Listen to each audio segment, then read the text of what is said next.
สวัสดีครับวันนี้เชฟกระทะไม่ได้ปิ้งไม่ได้ย่างไม่ได้กีไม่ได้เผาที่ไหนเนาะกะบ่ได้ไปตีไทยครัวเมื่อในกะติมาขอเว้าเราเรื่องที่ผ่านมาเนาะกับเรื่องราวที่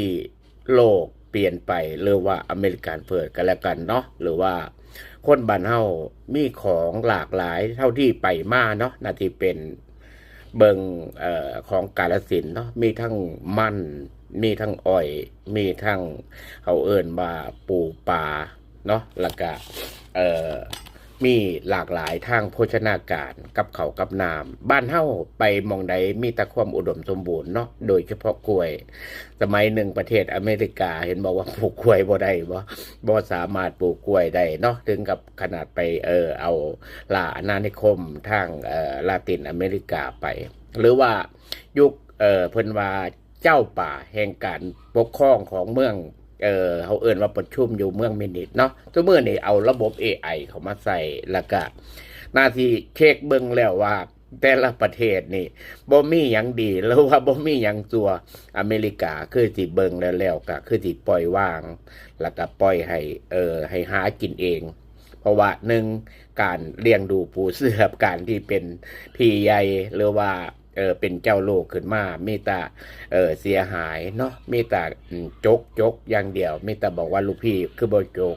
แล้วก็สิ่งนี้ก็คือที่เป็นเรื่องเล่าวของยุคหนึ่งที่เป็นพระอาจารย์ที่เพิ่นเอิ้นว่า เป็นพระผู้สร้างกันแล้วกันเนาะแล้วก็เป็นยุคที่เอาเอินว่าเอา AI เข้ามาใส่โดยเฉพาะพระอาจารย์สมภพมาถ่ายวิดีโอสมัยนั้นแล้วก็มาอัดเทปเนาะแล้วก็ผู้ใดได้ฟังธรรมะของเพิ่นแล้วเมื่อย้อนยุคไปอีก50ปีท่านคือที่เบิ่งการไก่แล้วก็ที่ฮู้แล้วว่าเว้าไปกับเมื่อย จนเราเศร้าเว้าเรากี่การเว้ากับคนสอนไปกับเมื่อยแล้วก็เป็นเรื่องราวที่อัศจรรย์เพราะว่าเก็บกระทะใหม่ไป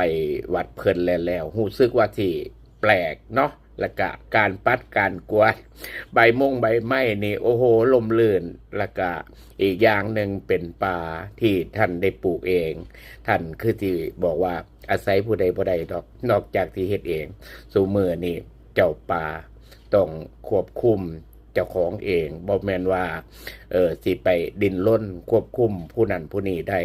สู่มือนี่สอนโตของเฮาเอง โดยเฉพาะเอา AI เขามาใส่พระอาจารย์สมภพแล้วเป็นพระที่เขาเอิ้นว่าบ่คิดบ่ฝันว่าสิมาใส่ได้ย้อนยุคถึง50 ปีมื้อนี้ทุกคนได้เบิ่งแล้ว